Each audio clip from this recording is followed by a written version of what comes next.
अगर आपको हमारी वीडियो अच्छी लगती है तो सब्सक्राइब करें।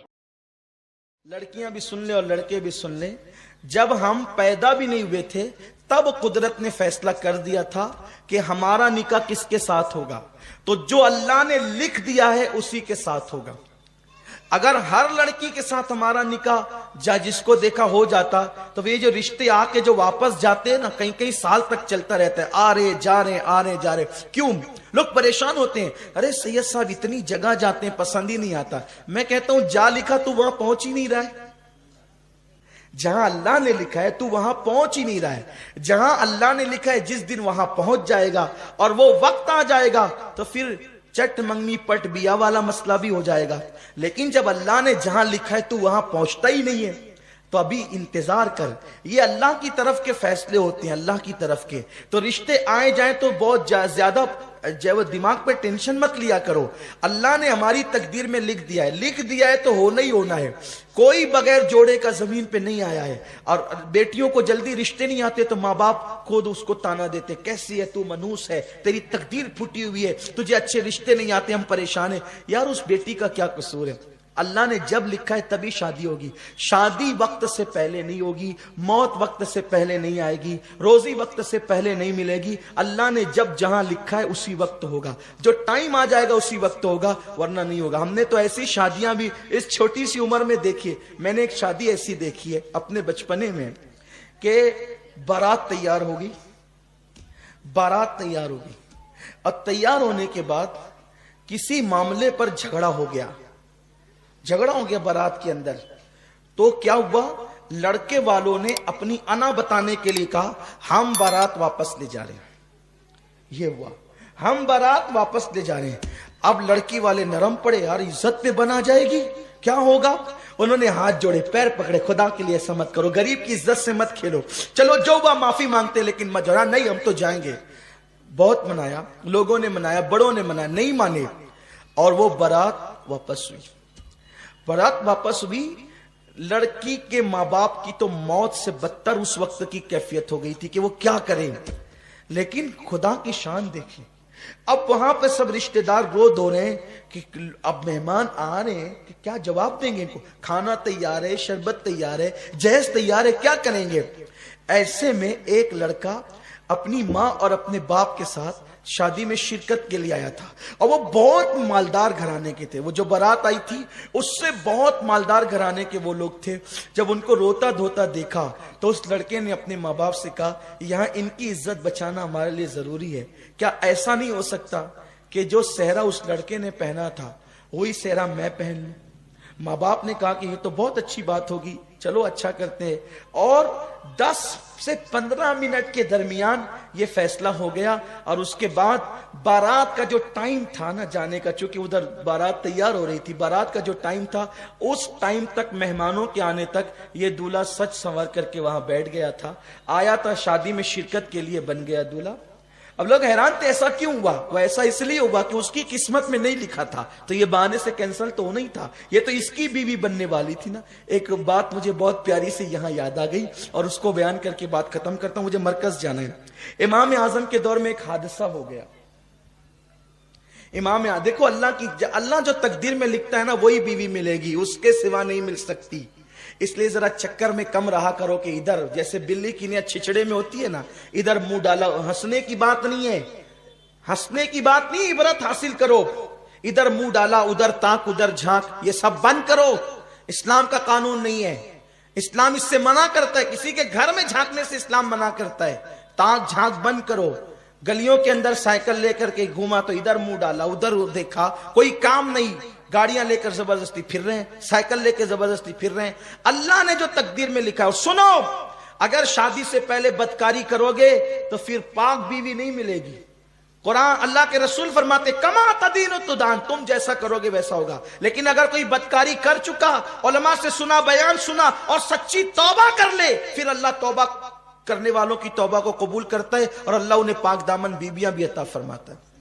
तो तौबा कर लोगे तो फिर महफूज हो जाओगे, तौबा नहीं करोगे पाक दामन रहो। हजरत इमाम हसन पाक कहते हैं ना, इमाम हसन पाक का कौल है, अगर तुम चाहते हो बीवी पाक दामन रहे तो तुम पाक दामन बनो, तुम्हारी बीवियां खुद ही पाक दामन होगी।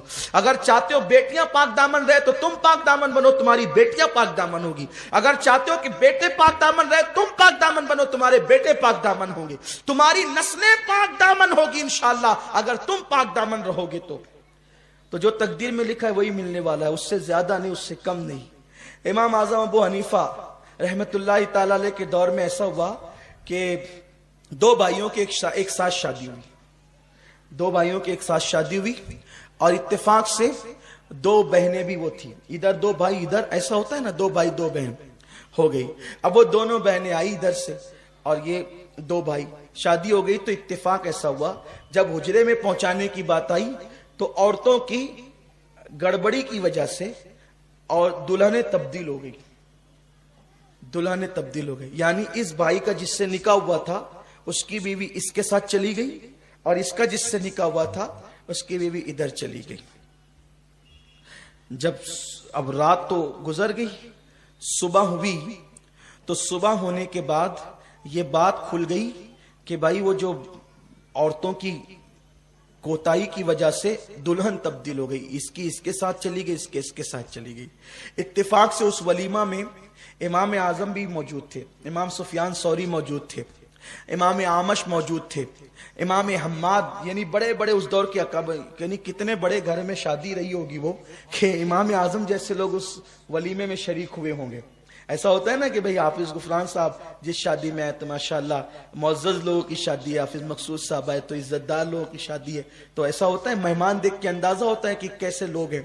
अब इमाम आजम जिसकी शादी में जाए वो वाकई इमाम आजम अबू हनीफा, तो वो लोग सब बैठे थे, वो औरतों से बात बाहर आई कि औरतें आपस में कानाफूसी करने लगी कि दुल्हन चेंज हो गई, दुल्हन चेंज हो गई। अब औरतों को बात पता चले तो वो छुपना कब थी, तो सब, अब हर दौर की औरत तो औरत ही होती है और हर शहर की औरत ही होती है। खूब चीख पुकार होने लगी, अब क्या होगा, अब क्या होगा। मर्दों ने इमाम सुफियान सौरी से और दिगर इम्मा से कहा कि ये जो औरतें तब्दील हो गई कि क्या करें। वो कहा कि तब्दील हो गई तो क्या करें, इसकी इसके साथ कर दो, इसकी इसके साथ कर दो, भाई जो जिसके साथ थी उसके साथ कर दो, क्योंकि ये गलती से हुआ, जानबूझकर तो हुआ नहीं है। अब भाई फतवा देना ही बहुत अहम नहीं होता है, फतवे को देते वक्त ये भी तो सामने रखना होता है कि इस फतवे का असर क्या होगा। असल बात ये है क्या, चलो ठीक है, जो जिसकी बीवी थी उसके पास पहुंचा दो, गलती से हो गया तो क्या करेंगे।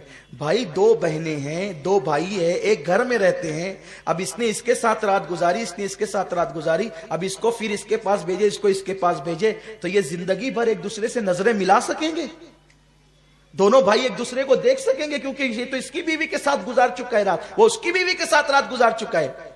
तो घर वालों को थोड़ा सा तरक कि भाई चलो ठीक है, जो बीवी जिसकी उसकी उसके पास रहेगी, लेकिन ये रात कहीं और गुजार चुकी है और वो सारी जिंदगी नजर उठा के एक दूसरे को देख सकेंगे, क्या करेंगे।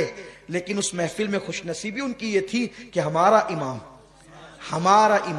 इमामुल अइम्मा, सिराजुल उम्मा, काशिफुल गुम्मा, नौमान बिन साबित, जिस पर फिक्र को नाज है, जिस पे इस्लाम को नाज है, जिस पर मुस्तफा जाने रहमत को नाज है, वो इमाम आजम अबू हनीफा फरमाते हैं ये फतवा तो अपनी जगह है कि हर औरत अपनी शौहर के पास चली जाए, लेकिन कुछ समाज का भी तो मामला है, कुछ घरेलू भी तो मामलात है। एक काम करो, दोनों दूल्हे को मेरे पास बुलाओ।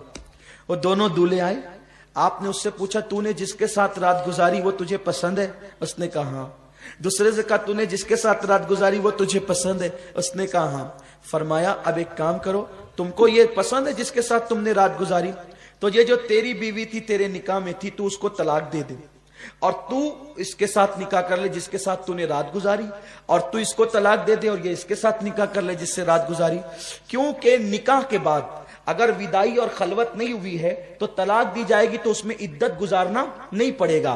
तो इधर उसने उसको तलाक दे दिया, इधर उसने उसको तलाक दे दिया, और जिसने जिसके साथ रात गुजारा वो उसी की बीवी हो गई, इसने इसके साथ रात गुजारा उसी की बीवी हो गई। देखो निकाह होने के बाद भी कुदरत ने जहां लिखा था, जो जिसको मिलनी थी वो उसी को मिली ना, निकाह भी हो गया है। निकाह होने के बाद भी तो कुदरत का लिखा नहीं टलता, ला तब्दील अले कलिमातिल्लाह। तो और लड़कियों को अगर रिश्ते लेट आते हैं वो बहुत बेचैन होती है कि अरे मुझे रिश्ते नहीं आ रहे हैं, फिर वो कभी कभी गलत कदम उठाती है। लड़के भी उनका अच्छा रिश्ता नहीं होता, बहुत फील करते, अरे यार जो देख के जाता है फिर ना कह देता है, मेरे अंदर कमी कैसे ये सब बताएं, देख के जाते ना कहते। मेरे भैया तेरे अंदर कोई कमी नहीं है, वो तेरे लिए लिखी नहीं थी जिसके माँ बाप तुझे देखने आए थे।